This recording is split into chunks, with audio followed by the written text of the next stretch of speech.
found out yesterday, late ko na nalaman. Kasi di ba I don't really watch mga local news or the so nung nasabihan ako, nagulat ako kasi, I mean, the last time I saw her, matagal na yun, pero she was so healthy, she was so happy.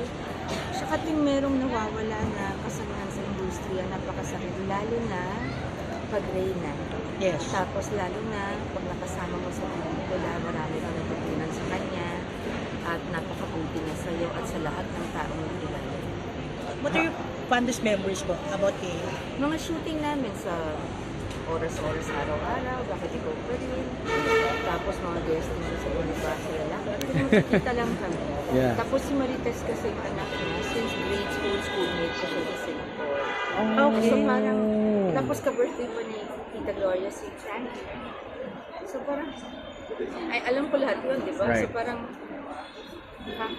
syempre, royalty, feeling ko parang nabawasan na naman tayo ng pillar sa industry. It's a very sad day, every day since we lost. So it's been very sad. Alright.